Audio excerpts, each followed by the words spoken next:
Gracias por estar con nosotros nuevamente en Conceptualizando. En el día de hoy tenemos un invitado muy especial y se trata de Manasés Sepúlveda, quien nos estará acompañando en el día de hoy tocando un tema de gran interés para todos ustedes y para su familia. El tema que estaremos tocando hace una correlación entre lo que son los criterios de la posmodernidad y una situación que se genera muy a menudo, y es el tema del adulterio. Bienvenido, Manasés, a Conceptualizando. Muchas gracias por esta invitación. Te agradezco bastante, Julián. Y es un tema, el tema de la posmodernidad tiene muchas aristas.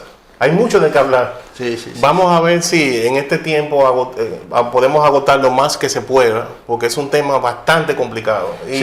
Y no creas, bastante también muy debatido. Sí, precisamente nosotros voy a hacer una introducción a una parte que puede ser importante de este tema. Antes de comenzar, pues, con la batería de preguntas que hemos seleccionado para Manasés. Pero antes, vamos a hacer una breve pausa y continuamos con ustedes en breve en Conceptualizando.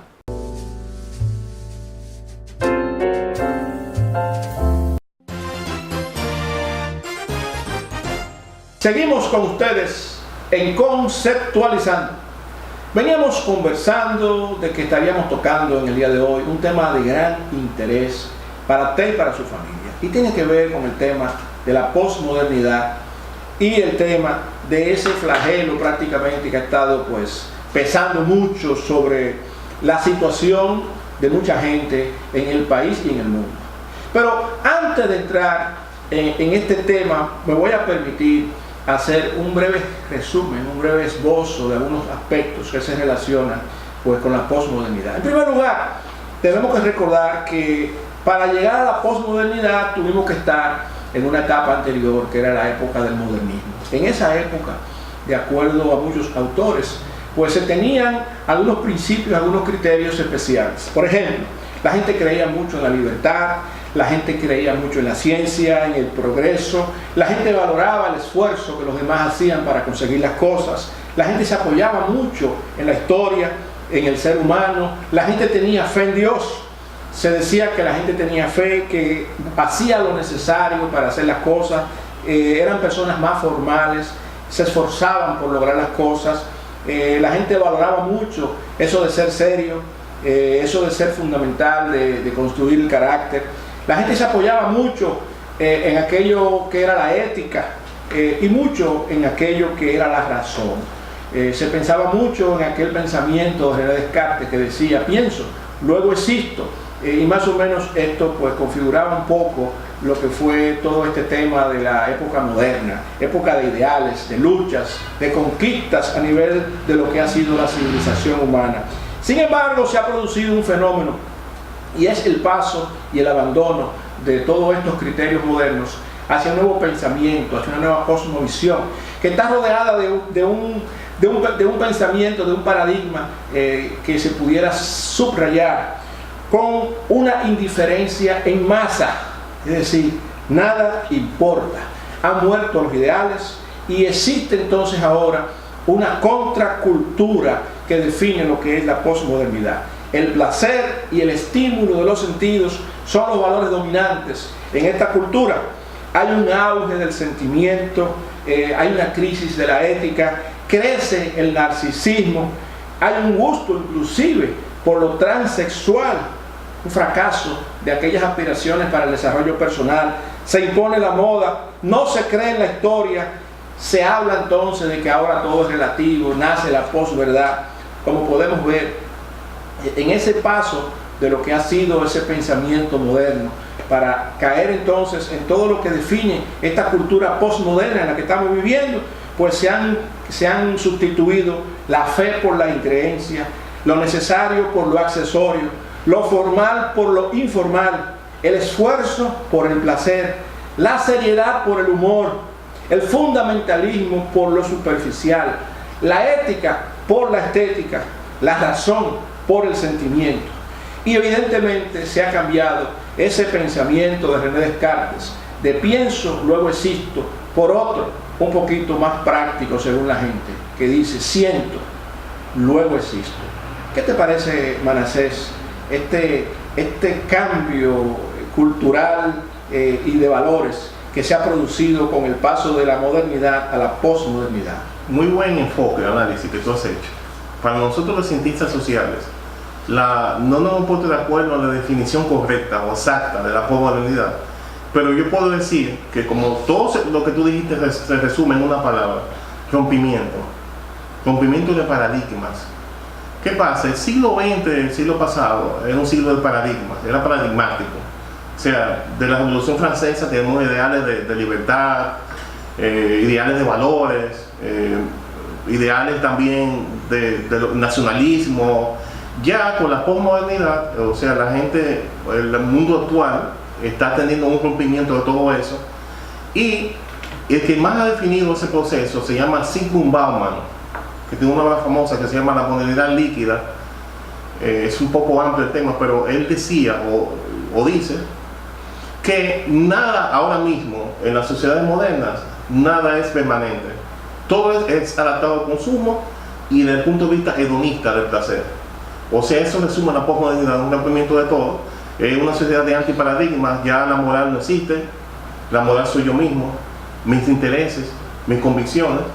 Ya el asunto es el principio, la escala sociológica que nosotros nos dimos en el siglo XX, de no matarás, de inclusive los mandamientos, toda la ética cristiana de la ideología, fue borrada totalmente de golpe por razón en el siglo XXI. Ese proceso empezó en los años 1998, con algunos planteamientos, y han discurrido todo hasta el comienzo del siglo XXI. Estamos en los inicios de la posmodernidad. Realmente. Básicamente. Y estos cambios de paradigmas, algunos autores sugieren que vinieron como consecuencia del fracaso que tuvieron muchos líderes de la modernidad, que en teoría trataban de influenciar a los demás, y que con sus luchas, al fracasar estas luchas, pues entonces la gente dijo, bueno, pero yo no tengo en quién creer. Es decir, que la misma falsedad de muchos líderes pues aparentemente pues empujaron a esa increencia. Esto por un lado, y el otro lado es el consumismo, es decir, la necesidad de estar pues enrolándose en una cultura cada día más consumista, donde el mismo modelo económico pues ha ido influyendo en esta parte. No sé qué te parece a ti ese tema, y cómo entonces se instauran estos sentimientos o actitudes de narcisismo, hedonismo, ese abandono de la ética, para dar paso a lo que me convenga en el momento. Fíjate, de eso se trata la posmodernidad, se trata de eso. El posmoderno ve las teorías del siglo XX, porque acuérdate que uno de los valores principales de la modernidad era que las ideas eran globalizadas. O sea, teníamos paradigmas que eran para todo el mundo. Pero el posmoderno ve esa teoría como un fracaso. O sea, no ha dado respuesta a la existencia misma del hombre, y los problemas siguen. El posmoderno considera que los problemas continúan, no tanto esos estudios que se han hecho, esos paradigmas. Por ejemplo, la monogamia. Decía Sábato que la monogamia es la gran hipocresía del mundo occidental. O sea, ya desde el punto de vista, por ejemplo, si tomamos eso como ejemplo, vemos que el posmoderno considera que la satisfacción con una sola mujer no es posible. O sea, y que uno debe ser hedonista. Las relaciones maritales no deben ser permanentes. Nada de lo posmoderno es permanente. De eso sí estamos de acuerdo en ciencias sociales, de que el consumismo, la base económica, como tú planteaste, tiene que ver mucho con eso. Las corporaciones, las industrias preparan ya el mundo moderno, aunque nada sea permanente. Esa es particularmente la visión crítica que este hecho de que se ha sustituido el pensamiento, la razón, el análisis, el discernimiento, la reflexión como modo de aprendizaje y de descubrir verdad, y de poder separar lo que es correcto de lo incorrecto, pues ¿cómo se sustituye por sencillamente sentirse bien? ¿Tendrá que ver esto con todo lo que son las campañas publicitarias que se hacen donde las insinuaciones y los mensajes subliminales que se transmiten pues invitan a la gente precisamente a disfrutar el momento. Sí, una buena pregunta, Julián. Eso es una excelente pregunta. Fíjate, la concepción de Hobbes y los grandes Leibniz y los grandes filósofos del siglo XVIII, porque acuérdate que la modernidad se nutrió mucho de la filosofía del siglo XVIII y XIX, y tenemos esos paradigmas. Teníamos el paradigma de que la sociedad debe estar unida, de que tenemos que tener valores permanentes, pero la ruptura ha venido precisamente, principalmente con lo económico. Ahí hay una correlación de la economía con el comportamiento social. Fíjate que la posmodernidad y la ruptura tienen que ver también con el consumismo.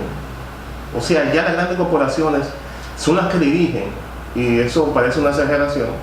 Las grandes corporaciones económicas dirigen comportamiento a través del consumismo y a través del gusto por la gente en cambiar, el gusto cambiante de la persona. El posmoderno ve que la persona, los valores permanentes no pueden existir, son una retracta inclusive, piensan que es un atraso. Entonces se aprovecha de ese culto, lo que tú dices del placer, es el hedonismo, va todo combinado, hedonismo, narcisismo, el gusto por lo cambiante, la moral relativa, todo eso va unido también en lo económico, y eso modelo económico, por ejemplo el neoliberalismo, ha traído precisamente también esa contracultura, porque yo creo que el posmoderno es una contracultura ahora mismo, porque nos ha quitado todo el que hacer del siglo XX. Pero a mí me parece, Manasés, que hay un impacto, y yo creo que tú has sido categórico, lo has dicho, lo has reiterado, en la parte económica, desde el punto de vista del impacto que tienen las grandes corporaciones, sobre todo las transnacionales, que tienen ese poder de penetración y de dominio de los mercados mundiales, pues definitivamente impactan, modifican, introducen productos nuevos, innovaciones, y en los objetivos que tienen de crecer, de ser rentables y de hacer dinero, pues las personas que tienen que consumir estos productos para poder sobrevivir, pero no tienen una alternativa que sea viable, que sea económica. Entonces, ahí está el mercado de consumo masivo. Julián, pero te voy a definir todo en pocas palabras. Por ejemplo, las corporaciones, el modelo económico actual, pretenden dar la respuesta a todo, inclusive hasta el amor. O sea, todo. Se consume para cualquier cosa. Entonces, ese modelo económico alternativo, o sea, te plantea una revisión total de tu propio principio. Por ejemplo, si yo con una pastilla como la Viagra, por ejemplo, o cualquier tipo de placebo, yo puedo mejorar mi situación sentimental, entonces vamos por ahí. O sea, no hay una búsqueda del humano, ni una búsqueda de sí mismo, la respuesta que tú debes buscar, la verdad. O sea, se ha cambiado prácticamente lo natural por lo artificial. Y por el consumismo también. Y entonces, en esa búsqueda, y yo creo que quizás no es tanto una búsqueda, hay personas que evidentemente sienten esa necesidad de buscar el placer por el placer, pero esa inducción a la que la población ha sido pues enfrentada, prácticamente los obliga al consumo, porque si tú vas a comprar un producto, digamos que genérico, en el caso por ejemplo de los medicamentos, se habla mucho de sustancias específicas. Entonces, aunque le ponen un nombre comercial, lo que tú necesitas es la sustancia para tú poder resolver un problema específico. Pero resulta que ese nombre genérico tiene una cantidad de productos con nombres comerciales. Si cuando tú vas a comprar el producto, tú solamente te encuentras uno solo, o ese que te encuentras es el que más te permite a ti la accesibilidad por la parte económica, pues ese es el que tú vas a consumir. Si cuando tú vas a un supermercado con el objeto de tú pues suplir las necesidades de alimentación, de higiene de tu casa, pues lo que te ponen allí son productos específicos, pues entonces tú no vas a poder quizás encontrar ese producto que fue el que tú entendiste que necesitabas y que fuiste a buscar. Entonces, todo esto va como acomodando o reacomodando las posibilidades que la gente tiene. Por otro lado, con la prisa que la gente tiene, la rapidez que necesita para actuar, para poder enfrentar y resolver los problemas cotidianos, pues no tiene tiempo y entonces la comida rápida se impone. Ir a un supermercado a veces se confunde y la gente a veces opta por un colmado que está en la esquina, aunque le sale mucho más caro. Es decir, tiempo, rapidez, publicidad, ese adoctrinamiento, vamos a llamarle así. Permanente publicitario. Un adoctrinamiento subliminal, Subliminal. donde a los niños desde pequeños se les está induciendo a pensar que esos impactos publicitarios obedecen a lo mejor que le puede pasar. Y entonces, la moda. La moda. Es decir, tú no estás pensando en el producto que genéricamente resuelve tu problema. Tú tienes un vehículo que te transporta, pero tú no estás pensando que tienes algo que te transporta. Tú quieres ahora la marca. Tú quieres ahora, porque eso es lo que la publicidad te está pues vendiendo. Tú estás olvidándote de que tu necesidad genérica la tienes satisfecha con ese modelo que tienes. Sí, y la imagen posmoderna ahora de las personas es básicamente el consumismo. Por ejemplo, el hombre exitoso se le ve al hombre que tiene muchas mujeres. Fíjate los anuncios publicitarios cómo están orientados. Y la felicidad, te orienta la felicidad fuera de la casa, fuera de tu hogar. O sea, la posmodernidad y toda la publicidad que conlleva te indica que tú puedes hallar el placer fuera de tu casa. O sea, consumir, consumir y consumir. ¿Qué relación tú le ves a lo que se conoce como narcisismo y por otro lado hedonismo? Sí, están coaligadas, pero no es lo mismo. ¿Qué diferencia hay? Hay una diferencia notable. El hedonismo busca placer, básicamente, placer por placer. Por ejemplo, esta es una sociedad hedonista, o sea, la sociedad posmoderna, porque la búsqueda del placer, esta sociedad es epicúrea. Acuérdate que Epicuro en los tiempos de antigua Grecia buscaba el hedonismo, o sea, decía que la búsqueda del ser humano por el placer. Pero el placer hedonístico de estos tiempos es puramente sexual, o sea, de la libido, satisfacer la libido. No así en la antigua Grecia, que el placer se buscaba a través de los 5 sentidos. Hay una diferencia notable. El narcisista busca el culto a sí mismo, o sea, también la sociedad posmoderna narcisista porque tiende a que el individuo sea individualista, o sea, se individualice. Se masifica en cuanto a consumo, pero a la vez esté individualizado y pensar en sí mismo de manera constante. Ahí es que está la diferencia entre ambas concepciones. ¿Y cómo entonces se le puede dar pie a que exista un paso de este pensamiento que era ético o que se presumía ético a sencillamente olvidarse de la ética y pensar mucho más en la apariencia? Es decir, sustituir la ética por la estética. Y como todo es a corto plazo, entonces yo tengo que hacer mis cosas ahora y como dice por ahí aquella canción, yo no sé mañana. Exacto.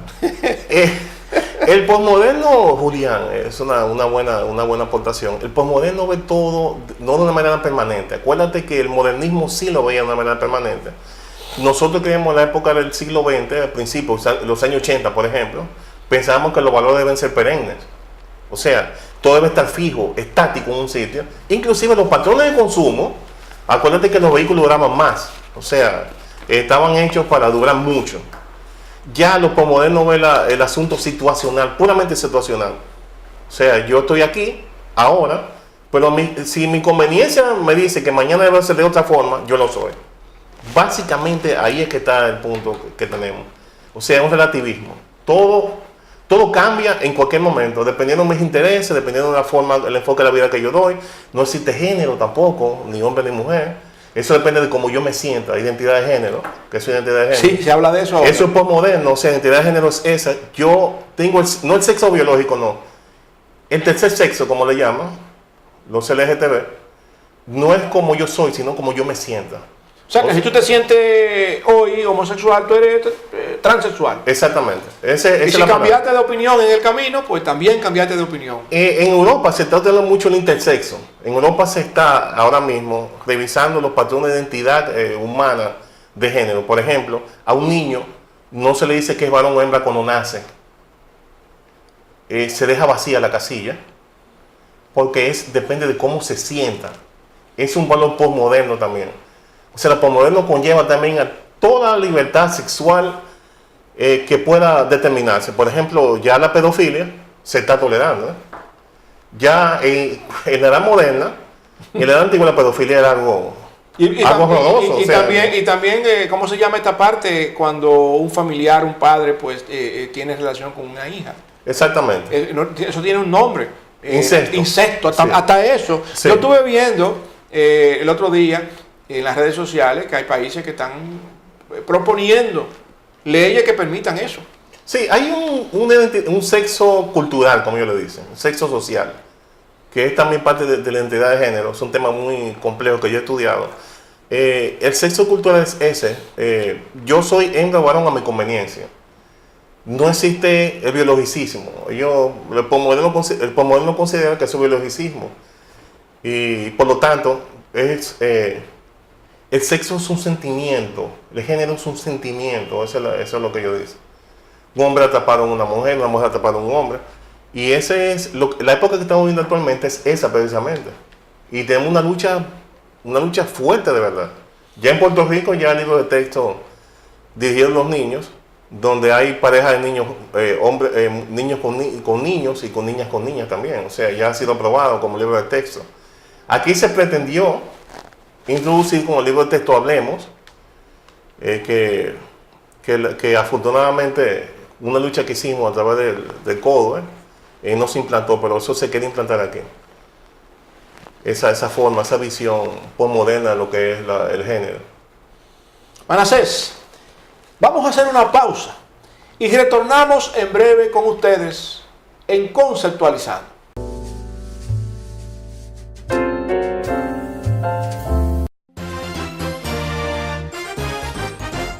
Gracias por continuar con nosotros en Conceptualizando.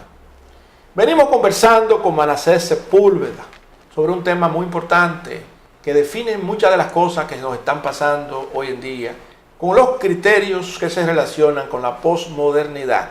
Vimos cómo se pasó prácticamente de largo todo este tema que se tenía de la modernidad, cómo fueron cambiados los valores, los principios y las creencias, y cómo existe definitivamente un impacto económico en las decisiones que se están tomando y cómo esas inversiones que se realizan a nivel mundial, sobre todo por las grandes corporaciones, establecen un nuevo patrón de consumo, y ese nuevo patrón de consumo pues también acompañado pues de todo lo que es la empleomanía a nivel mundial. Es decir, tú trabajas en las empresas que producen esos bienes y servicios para esos gustos y preferencias, que muchas veces no son los gustos y preferencias que la gente siente, sino que son creados precisamente para favorecer el crecimiento económico de las empresas pues que diseñan estas innovaciones, vamos a llamarle así innovaciones. Pero como secuela de todo esto está el gran deterioro que se está produciendo a nivel social en muchos países y que han ido cambiando y modificándose muchos valores, muchos principios que les acompañaron desde su fundación, como es el caso de nuestro país, en la República Dominicana, y donde muchos de los principios y valores tradicionales se han ido pues empujando para que sean olvidados. Y Manasés, tú mencionabas recientemente la lucha que se tuvo pues con el cambio que no se logró implementar aquí con el libro Hablemos, donde se pensaba comenzar a dar información a destiempo a los niños desde la etapa escolar sobre los supuestos derechos sexuales y de elegir su género, que ya en otros países existe. Así como también se sabe que existe en la República Dominicana algunos proyectos de ley que tratan de modificar el Código Civil para incluir en esto, incluso la Constitución, para permitir el matrimonio entre dos personas del mismo sexo. Pero todo esto viene acompañando esta filosofía y este pensamiento postmoderno. Me gustaría saber qué tú piensas, Manasés, sobre el impacto que puede tener este pensamiento en lo que se pudiera denominar la búsqueda de la verdad o el reflejo de la verdad, y esto que se está conociendo ahora como posverdad. Sí, fíjate, acuérdate que en lo postmoderno la verdad es relativa, o sea, es una relativa moral. En eso tenemos que hacer alusión a Karl Popper, un filósofo alemán muy famoso, que lo menciona mucho el escritor peruano Vargas Llosa. Decía Karl Popper que la verdad no se descubre, sino que se inventa. Se inventa. Eso decía Karl Popper. O sea, la verdad que tú tienes, tú te la inventaste. O sea, no tiene que ser mi verdad realmente. Y hablaba de una verdad situacional, de verdades que son relativas en el tiempo, de verdades que perecen, otras verdades no. Entonces, todo eso choca, es una contracultura con lo que entendemos nosotros como verdad en las sociedades occidentales, que es una sociedad básicamente cristiana. O sea, la posmodernidad choca, la posmodernidad, porque lo cristiano, lo de Dios, tiene un valor perenne. O sea, un cristiano no puede ser posmoderno de ninguna manera, porque Dios es una verdad absoluta. Los popperianos dicen que Dios es un invento, y Nietzsche, el nihilismo y toda esa corriente. Y el posmoderno dice ahora mismo que nosotros podemos ser dioses. O sea, la nueva era, hay un eclecticismo ahora mismo, el movimiento Nueva Era, donde hay artistas famosos, y se está creando todo ese movimiento ecléctico que dice que nosotros podemos ser pequeños dioses. Poder de la mente, Deepak Chopra, por ejemplo, habla sobre el poder de la mente, sí. Un conferencista internacional. Y el posmoderno no le interesa la búsqueda de la verdad, sino al posmoderno le interesa esencialmente qué más le conviene. Esa es la palabra. Y ahora que tú acabas de decir esto, Manasés, y sabiendo que tú eres abogado, ¿cómo esto pudiera estar impactando en la conformación de lo que es el marco jurídico de las sociedades? Es decir, si no importa la verdad, ¿estarían los marcos jurídicos amoldándose al posmodernismo o estarían apegados a principios, valores que se supone están en la búsqueda de la verdad? Fíjate, una pregunta muy interesante. Voy a hablar desde el punto de vista continental. Sí. Por ejemplo, ya hay sociedades latinoamericanas donde el matrimonio gay, por ejemplo, está permitido. O sea, constitucionalmente, te estoy hablando del aspecto macro, ya la cuestión de género no existe. O sea, en unos países. Podemos dar varios ejemplos. O sea, empezando por ahí. ¿Qué pasa? Respecto a lo jurídico, existe cierto colonialismo ideológico ahora mismo. O sea, ¿quién está llevando la punta de lanza? Voy a explicar para que los televidentes entiendan. Sí. Porque es un proceso complejo y estoy tratando de amoldarlo. Sí, por favor. Tenemos las Naciones Unidas. Las Naciones Unidas en estos momentos está tratando de unificar la legislación de todos los países para que nos acomodemos a la visión hedonista y posmoderna, que es el matrimonio gay. Esa es una parte, ¿verdad? Y también se nos está moldando para que la legislación, o sea, esté de acuerdo con los intereses de la industria hegemónica internacional. Fíjate que son dos vertientes. Primero, la libertad sexual. Segundo, porque nada es de manera fortuita. Eso puede verse a plano, bien integrado. Fíjate que se hizo un intento en este país, por ejemplo, de cambiar el código del menor. Te voy a dar un dato, que es espeluznante. Tuvimos una lucha porque decía una ley que se pretendía imponer aquí, de cambio del código del menor, la ley de educación sexual, o de libertad sexual, como yo le decía, que una niña de 12 años podría abortar, o sea, 12 años en adelante, sin necesidad de plantearse a los padres, o sea, sin permiso paternal. O sea, fíjate que la institución de la patria potestad queda aniquilada prácticamente. Solamente porque hay un embarazo. Solamente porque un embarazo antes de tiempo. La niña va, bueno, quiero desembarazarme, no necesito ningún permiso de mi papá y mi mamá, voy y me desembarazo. Eso quiere establecerse aquí. Y tuvimos una lucha constante para evitar eso, por ejemplo.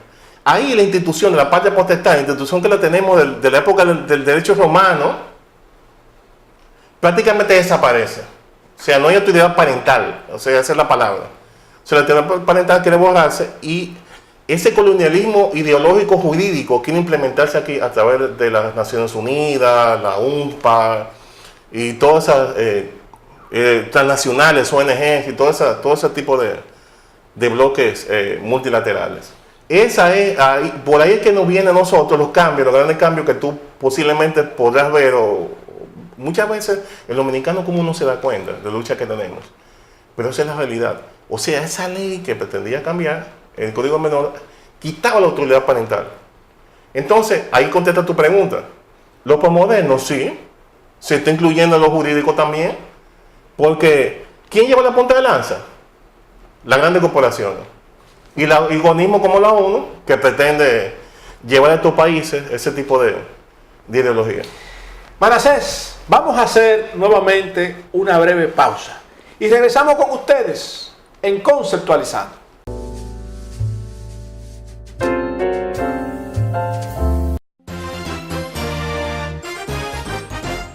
Gracias por continuar con nosotros en Conceptualizando.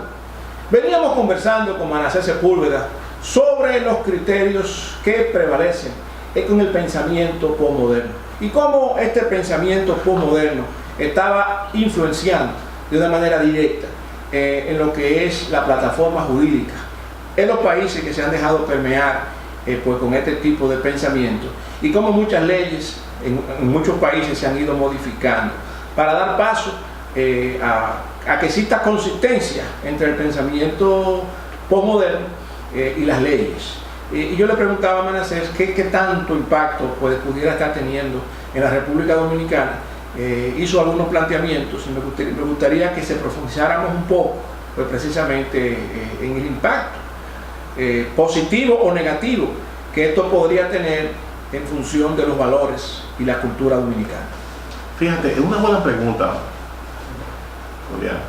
Hay un perfil colonizador ideológico, como yo le he llamado, o sea, yo como cientista social. Hay cierto perfil, y es que lleva la posmodernidad, y es que, por ejemplo, cambios en la familia. O sea, la legislación ahora, porque yo te hablé ahorita de los organismos multilaterales que llevan la vanguardia en algunos cambios en la sociedad moderna, en el aspecto, por ejemplo, del género, así te hablo también de las legislaciones.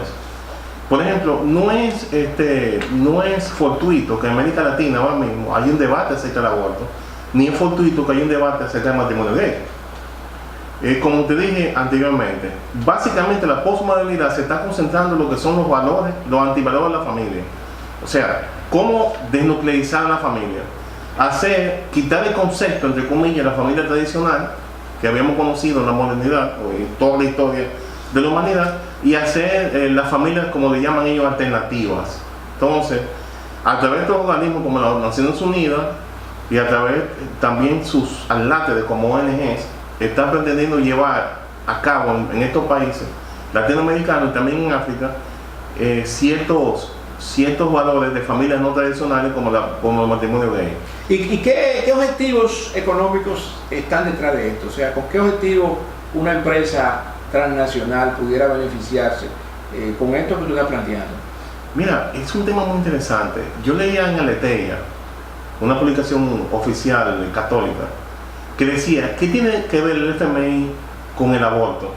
¿O qué tiene que ver el FMI? O sea, se hacía ese planteamiento. Pero ¿qué pasa? Acuérdate que a través de la contraconcepción hay toda una industria. De la contraconcepción. La contraconcepción, por ejemplo, pastillas de después. Sí, anticonceptivos. Sí, anticonceptivos, hay toda una industria. Entonces, también hay organizaciones como Planned Parenthood, por ejemplo, que venden fetos, o sea, parte de fetos. Hay toda una industria también basada en eso, en los desechos o los restos humanos. O sea, detrás de todo ese tinglado, aparentemente revisionista y relativista de lo que es la familia, se le ponen ideas alternativas adelante, como lo del aborto, la cultura de la muerte, pero detrás de todo eso hay un enriquecimiento económico de industria farmacéutica principalmente. O sea, por ahí que va el asunto. O sea, en estos días yo leí en los medios de una tendencia que se quiere crear en la industria farmacéutica precisamente, donde se estarían tratando de producir medicamentos personalizados a partir de la genética. Es decir, que si se toma una muestra de los genes tuyos, pues se pudieran estar estableciendo medicamentos específicos para atacar dolencias específicas en base a esa genética. No sé si este tipo de experimento es parte de ese nuevo pensamiento que se está planteando con esto de la posmodernidad. Yo te decía que la posmodernidad presenta alternativas a placebos sin Dios, por ejemplo. O sea, los valores que teníamos de presentar nuestros problemas al Señor también han cambiado, porque entonces el posmodernismo te plantea alternativas, toda una industria para todo. O sea, yo te decía, y no es una relación ni una exageración, de que lo posmoderno, la industria farmacéutica, le da solución prácticamente a todo. Problemas de depresión temporal, problemas de salud, y todos tienen su nombre. Por ejemplo, el concepto de lo que es un bipolar, se le llama al individuo que tiene un comportamiento díscolo. Entonces, a todo el mundo bipolar, o sea, todo el que tiene un comportamiento díscolo es prácticamente tolerado, y dice, bueno, tómate tal tratamiento, o sea, y desorden de la personalidad y todas esas cosas. La búsqueda de Dios y la búsqueda en sí mismo de la verdad, la búsqueda subjetiva, queda prácticamente anulada en lo que es la posmodernidad. Entonces, por eso que tú ves toda una industria del placer, farmacéutica del placer, tanto del placer como del hedonismo, pastillas de serotonina para sentirme bien, todo eso forma parte de la posmodernidad también. Vamos a hacer una breve pausa y retornamos en breve con ustedes en Conceptualizando.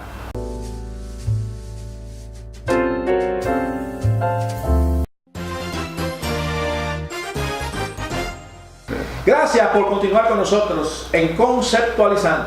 Así como dijimos al principio, antes de presentar a nuestro amigo Sepúlveda, pues dijimos que íbamos a tocar unos temas fundamentales en el día de hoy y que íbamos a ver cómo podían estos temas estar, pues, uno reforzando al otro. El segundo tema tiene que ver con el adulterio, y me gustaría, hermana Cés, que tú me permitas leer un versículo y parte de un proverbio que habla sobre este tema. En primer lugar, hay un versículo que dice: la mujer virtuosa es corona de su marido, mas la mala como carcoma de sus huesos. Luego, en un proverbio, parte de este proverbio, pues la Biblia plantea: cuando he aquí una mujer le sale al encuentro, con atavio de ramera y astuta de corazón, alborotadora y rencillosa, sus pies no pueden estar en casa, acechando por todas las esquinas, se asió de él y le besó.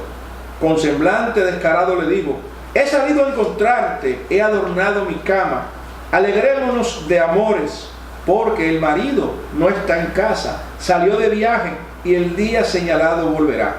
Lo rindió con la suavidad de sus palabras y marchó tras ella como va el buey al degolladero. Para nadie es un secreto, Manasés, que hay una cultura que se ha ido generalizando. El hombre que venía cometiendo todos estos actos durante años, que tenía queridas y todo esto, que la cultura machista que se tenía, pues muchas veces la mujer hasta lo vestía porque se fuera bonito a estar con su amante, pues resulta que las mujeres ahora han querido competir con el hombre, ¿verdad? No sé si es la cultura postmodernista, ¿verdad?, o parte de ella que ha estado incidiendo en esto, pero ahora resulta que no se sabe quién es el que está bateando más la pelota de jonrón con este tema. ¿Qué te parece a ti este tema, Manasés, desde el punto de vista social, económico, cultural, del adulterio, y cómo tú ves que se correlaciona con estos antivalores que se plantearon recientemente y que discutimos sobre la parte de posmodernidad?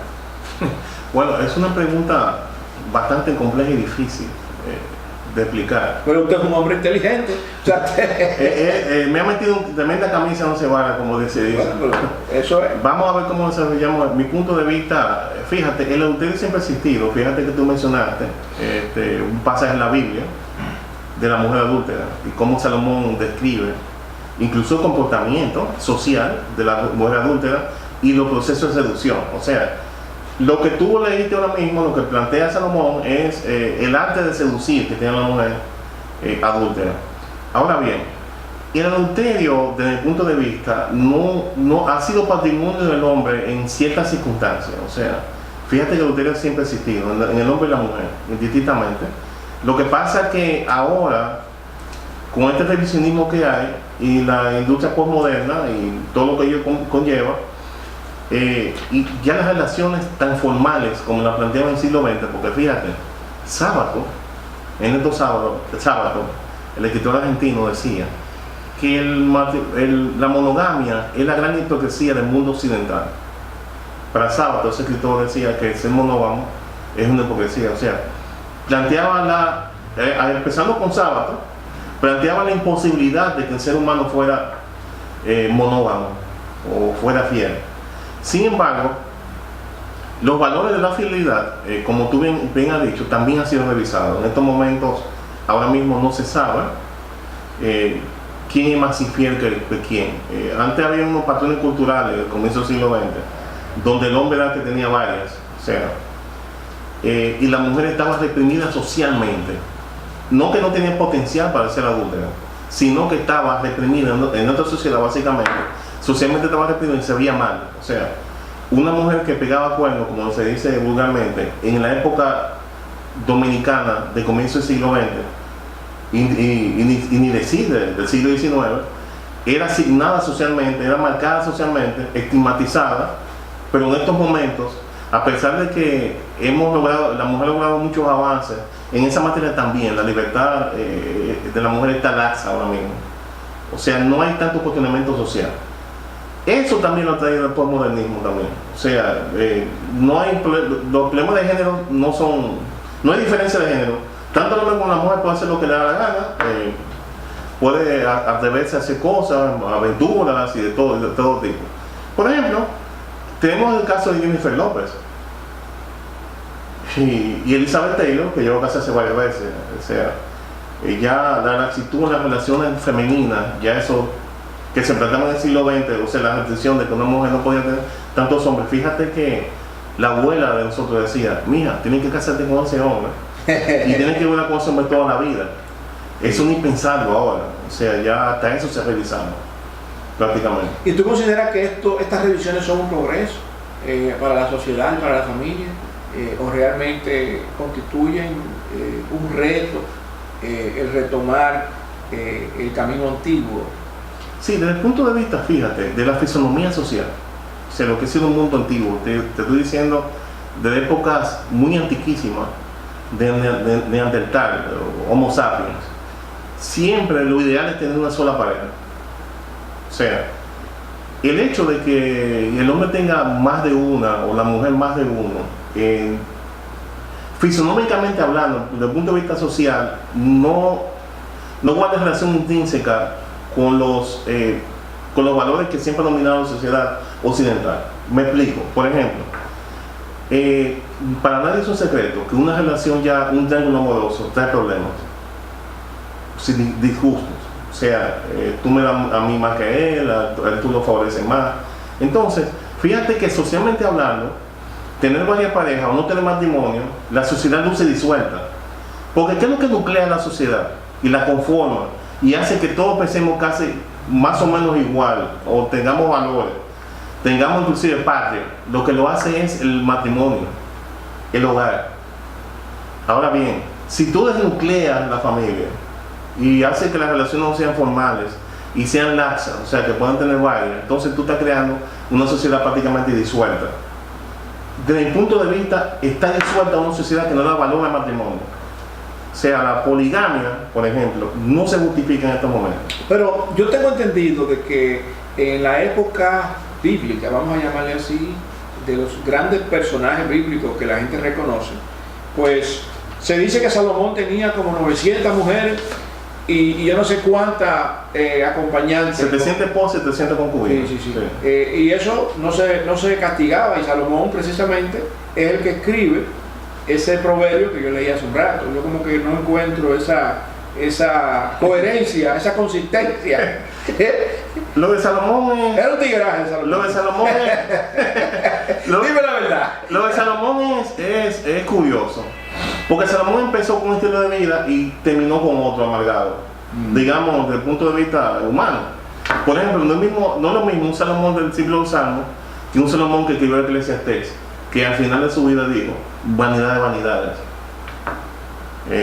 Son dos. Sí, pero después que son dos Salomones distintos. Después que se cansó de tirar tiros por parte y de hacer lo que le daba la gana. Fíjate, te voy a tratar de explicar, porque me han hecho muchas preguntas, incluso los estudiantes me han dicho que por qué el Señor no permitía, el Señor toleraba la poligamia por diversas razones en el mundo antiguo. Te voy a decir una de ellas, la guerra. La guerra, por ejemplo, era de exterminio prácticamente, o sea, no había convenciones como la de ahora. Que se ponían de acuerdo. Se ponían de acuerdo, pero ahora en la antigüedad mataban hasta las gallinas. O sea, habían poblaciones que se mataban a todos los hombres y comían a las mujeres, por ejemplo. Esa es una razón principal, la guerra. La otra razón principal también por asuntos de tradición. Por ejemplo, cuando tu hermano moría, a ti te tocaba la viuda, tú eras la primera opción. La viuda de tu hermano te tocaba a ti. Pero eso es así como una opción cultural porque la mujer en ese tiempo no tenía un patrimonio que se podía sostener. O sea, la mujer socialmente estaba anulada en ese tiempo, social y económicamente. Una mujer sola, sin marido, no podía sostenerse. O sea, las viudas, fíjate que la Biblia protege mucho a las viudas, por esa razón. Entonces, el tener varias mujeres, tú tienes varias mujeres, no es un asunto de ser libidinoso, porque ahora tener varias mujeres es muy diferente al concepto que tenía antes. Se tenía varias mujeres antes, pero era un concepto como si fuera, digamos, una seguridad social. O sea, la mujer buscaba eso. La mujer buscaba eso como seguridad social, como resguardo social y económico. Diferente ahora, que tú tienes muchas mujeres para tener placer. O sea esa mujer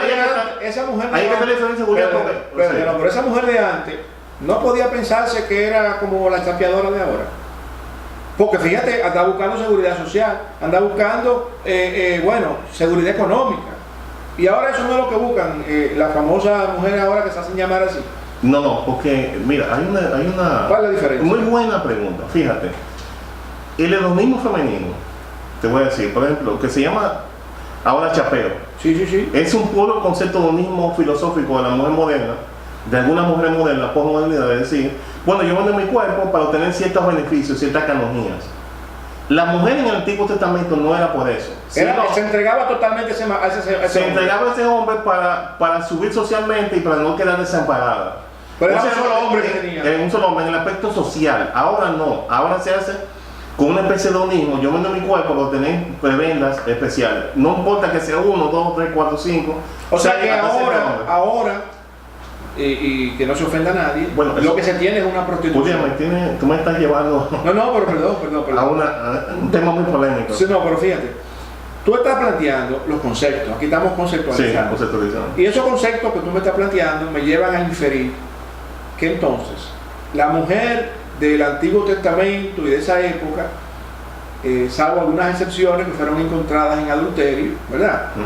No eran prostitutas, eran mujeres que por razones socioeconómicas y de seguridad y de futuro podían estar con un hombre y eran esposas de ese hombre. Y tú planteabas que en el caso del chapeo, ¿verdad? Vamos a llamarle así, que le han llamado de muchísimas formas, chica viper, megadiva, de todas formas le han llamado. Sí, entonces resulta que por el concepto que tú planteas es por dinero. Y entonces, si es por dinero, yo me pregunto si no estamos hablando de la profesión más vieja, que precisamente era y es la prostitución. Fíjate, en la antigüedad había prostitución también. ¿Y eso no era por dinero? En la antigüedad, sí. Oro, dinero, plata. Mayormente en la antigüedad la prostitución, la mujer se prostituía porque quedaba desamparada. O sea, prácticamente. Para poder vivir tenía que estar saliendo con hombres. Sí, la discusión que tenemos tú y yo ahora mismo en estos momentos, y en la que hay que hacer una diferencia ahora en este tiempo es que se es prostituta per se, o sea, para tú lograr canonías, o sea, beneficios económicos en base a tu cuerpo, indistintamente con distintos hombres a la vez. 5, 6, 7 sale con uno y sale con otro, y quizás tiene 200. O sea, saca ventaja económica, pero no porque está socialmente desamparada, como en el caso de la mujer. Sino porque quiero más, porque tengo codicia, quiero lograr un mejor carro, quiero lograr un mejor celular, estoy dispuesta a pagar un precio para conseguir eso que yo quiero. Exactamente. Yo quiero un hombre que me resuelva, esa es la palabra. Ahora bien, el hombre que tenía varias mujeres en la antigüedad porque podía sostenerla, y lo hacía también para amparar económicamente a las mujeres de su tiempo. O sea, era una especie de social security. Si una mujer ahora adopta ese criterio que tú estás planteando ahora y decir, bueno, este hombre me mantiene, él es casado, pero yo soy mujer de él porque él me mantiene. ¿Eso cómo se llamaría? No, porque ya la sociedad en aquel tiempo era una sociedad cerrada. O sea, la mujer ahora mismo tiene oportunidades de salir adelante ya sola. Sí, pero... O sea, pero yo creo que se hace eso. Yo creo que llama y también puede ser hombre, déjame decirte. Hay hombres que se están... Claro, chapeadores, sí, hay hombres que lo hacen. Fíjense que esto no es un tema de género. Estamos hablando del concepto que aplica tanto al hombre como a la mujer. Entonces, hago la pregunta para poder distinguir si esos conceptos que se aplicaban en la antigua, ¿verdad? En el Antiguo Testamento, ¿verdad? Esos principios, y tú lo has ido aclarando perfectamente, has estado diciendo que se buscaba pues, protección. En este caso... Básicamente protección. Básicamente protección. De la mujer del tiempo de la Biblia. Pero en esta cosmovisión que plantea precisamente el posmodernismo, ¿de qué estamos hablando? Hedonismo. Búsqueda de placer y vender su cuerpo. Básicamente así, las dos cosas. Déjame aclararte algo. El Señor, Dios, en la Biblia dice, en el 2 de Reyes, que evita, le decía a los reyes, evita tener varias mujeres para que tu corazón no vaya detrás de ellas. O sea, fíjate que Dios en un Antiguo Testamento hace esa observación. Porque Salomón, al tener muchas mujeres, al final tuvo que abdicar a la Fenicia, ¿verdad? Y llegó a construir templos a los ídolos, y el pueblo de Israel cayó en una decadencia espiritual. O sea, fíjate la consecuencia. Y Salomón advirtió eso al final de su vida. Tú dices de manera jocosa que es el después que acabó, prácticamente. Pero Salomón era un verdugo. Sale con esa, el gigolo de Israel. Con esa premisa, David también lo fue. Pero David llegó más lejos. Sí, pero el pecado de David, Dios fue más duro con David, porque él tenía, como dijo el profeta Natán, él tenía muchas mujeres. O sea, no necesitaba hacer eso. O sea, tener una. O sea, aparte de ser un pecado, fijarte en codiciar a la mujer de tu prójimo, tú tenías muchas. Entonces, ¿por qué matarlo? O sea, el pecado es mayor. Sin embargo, fíjate que los posmodernos también revisan las relaciones, el contacto femenino con los hombres, y esa es la razón de por qué la poligamia existía. Las razones de guerra, también por razones del desamparo, porque acuérdate que había poca movilidad social. La mujer que nacía sola se quedaba sola para toda la vida. Inclusive, para comer diariamente se le dificultaba. Entonces, ¿qué hacía? Entonces, como había muchas mujeres y pocos hombres, entonces un hombre la cogía. No por ser libidinoso, porque ahora los hombres quieren tener, la mayoría de los hombres, muchas mujeres, pero por razones de placer y razones de lascivia. O sea, hay que hacerse diferencia. Y también podía mantenerlas. O sea, no es que tú un relajo. Pero yo creo que el hombre siempre ha sido el mismo hombre. El hombre siempre ha sido cazador. Y si no, pregúntale a David, que cuando vio a esa mujer que estaba por ahí, dijo, pero ven acá, la mandó a buscar huyendo. El hombre yo creo que ha tenido ese instinto. Sansón, fíjate cómo Sansón, sí. Pues, yo creo que en el caso de Sansón, Dalila, yo entiendo que era una persona que aquí le hubiésemos llamado como en esta época. Sí, pero hay un problemita. Fíjate, el incesto se daba en Israel en aquel tiempo, porque también había relaciones incestuosas, las hijas del otro, por ejemplo. Sí. El incesto, Dios no lo justificaba, pero lo toleraba porque para salvar la descendencia. Había una razón en aquel momento. Había una razón, por ejemplo, Dios no permitía que los hombres se contaminaran con mujeres cananeas, los hombres israelitas. Que fueran de otro pueblo. Exacto. Había, por ejemplo, porque adulterio también se relaciona con lo que es, desde el punto de vista espiritual, el tú conjugar también, tú adulteras desde el punto de vista cristiano, cuando tú coges otras ideas, otras religiones que están en contraposición con Dios. O sea, yo decía con los parámetros. Fornicación, exactamente. Cuando Israel era adúltera, por ejemplo, se decía varias veces los profetas mayores, porque hacían comunión con otros pueblos, con los pueblos alrededor. Entonces, ¿qué sucedía? A eso Dios le llama adulterio también. Eso, o sea que, por ejemplo, que República Dominicana permita que exista un partido político dominico haitiano sería adúltero. Sí. Sería adulterio si nosotros lo comparamos con el pensamiento y el patriotismo que liberó precisamente la República Dominicana de la dominación haitiana. Exactamente. Eso sería adulterio espiritual, sí, espiritualmente, y filosófico.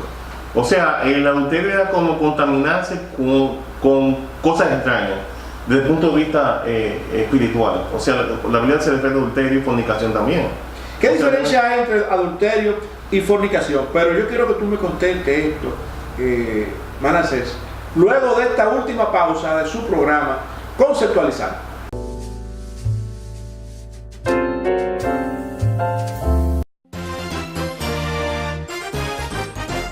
Seguimos con ustedes en Conceptualizando. Manasés, veníamos hablando de la diferencia que podía existir entre lo que es la fornicación y lo que es el adulterio. Mencionaste y analizaste brevemente la diferencia que hay entre el adulterio físico, ¿verdad?, y el adulterio espiritual. Pero ¿qué diferencia hay entre lo que es fornicación y lo que es adulterio? Una pregunta interesante, porque no es la misma cosa. El adulterio cuando lo cometes, cuando tú fornicas o ayuntas o cohabitas con una persona que está casada.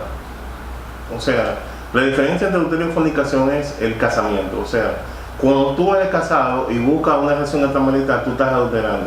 O sea, que una persona que vive de vender placer por dinero con cualquier persona, no importa que sea hombre o mujer, podría estar haciendo las dos cosas, fornicando y adulterando, porque no sabe si una persona es casada o no lo es. Exactamente. O sea, indistintamente, esa es la diferencia básica que hay. También existe fornicación desde el punto de vista bíblico, cuando, por ejemplo, en Apocalipsis se usa mucho el término de fornicación, la gran ramera, ¿verdad? Esa figura de que fornica con todos los reyes de la tierra, hace uniones, se refiere a uniones, que es un tema también bastante complicado, complejo, pero cuando él habla de la gran Babilonia, por ejemplo, la gran ramera, es que cohabita con muchísimos reinos, y también en el aspecto geopolítico significa que hace trueques y hace cualquier cosa para estar, digamos, en los pináculos. O sea, ¿qué busca la gran Babilonia? O sea, estar arriba haciendo contratos y tratativas, no importa de cualquier índole, eso es lo que quiere decir, para estar arriba y estar, gozar de ciertos placeres del mundo. Básicamente es eso. ¿Existen otras versiones o otras variedades que se pudieran catalogar como fornicación? Por ejemplo, no sé si esto aplica, por ejemplo, para la gente que tiene el hábito de la pornografía, a poner un ejemplo. ¿Eso tiene algo que ver con fornicación o con adulterio? No, la pornografía, fíjate, es un tema interesante porque tiene que ver mucho con lo cibernético. Hay teólogos que están analizando el ciberadulterio. ¿Ciberadulterio? Sí, exacto. Adulterio, porque, por ejemplo, tú eres casado y entonces tú estás teniendo una relación cibernética con una persona. ¿Tú estás adulterando? Sí, porque debe hablar de codicia mental también. O sea, cuando tú deseas a la mujer tu prójimo, también tú estás adulterando. O sea, es un tema muy espinoso. Y yo creo que se puede ser infiel también a través de las redes. Es un tema bastante difícil y complejo que mucha gente no entiende. Hay flirteo en las redes. Yo como citas. Yo como esposo estoy de manera como si fuera un fugitivo, teniendo relaciones y diciendo cosas aparentemente bonitas con otra mujer y diciendo cosas libidinosas. Para muchos teólogos hoy en día significa también que es adulterio. Sí, porque eso puede provocar incluso una desatención a tu pareja porque estás concentrado en esto. Lo que pasa con adulterio también. O sea, fíjate que la Biblia, el concepto de adulterio es el mismo, pero tiene muchas variantes. Como tú dices, en el caso de la pornografía, ya entra el asunto de la lujuria. O sea, la pornografía causa estragos al matrimonio, porque muchas veces la pornografía te causa un autoplacer que le puede hacer daño a tu pareja. O sea, llega un momento en que tú,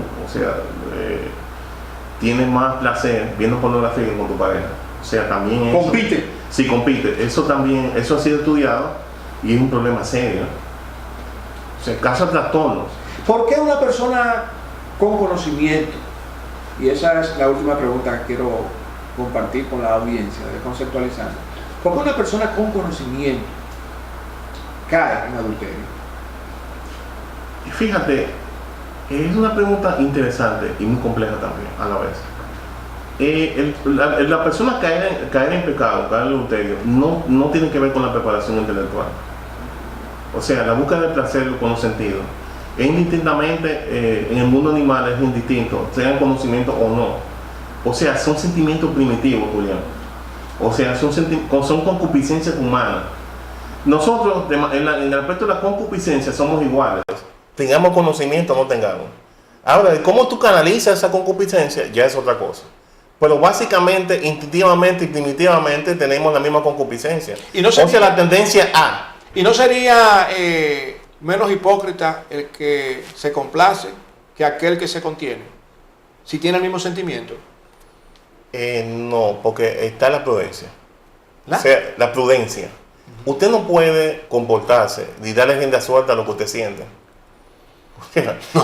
La Biblia habla. Tú sabes que con el tema de la modernidad, sí, que se ha sustituido pienso, luego existo, por ciento, luego existo. Exacto. Entonces, quizá la pregunta cambia. Porque de repente a una persona le interesa salir desnudo a la calle. O sea, una persona que es nudista, pero ¿qué pasa? El control social no te lo permite.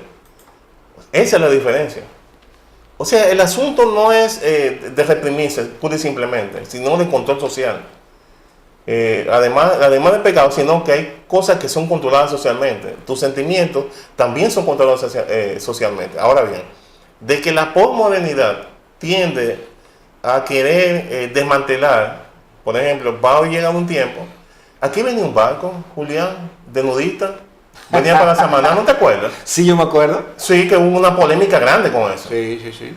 ¿Tú te imaginas un barco con 1000 parejas desnudas llegando a la bahía de Samaná? O a Samaná, a intercambiarse la pareja. O sea, el impacto social que eso produciría. ¿Qué pasa? ¿Qué pasa con el control social de aquí? Aquí no se permitió. Ahora, ¿qué dice el posmoderno? Eso no importa. Pero nosotros nacimos desnudos.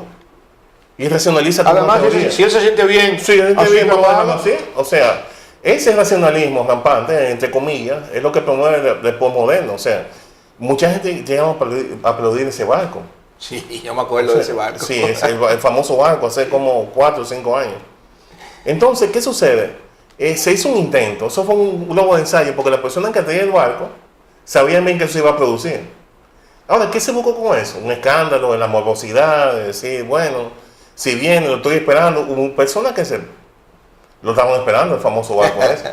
Entonces, son cosas que es bueno uno entenderlas, porque lo importante es entender los procesos sociales.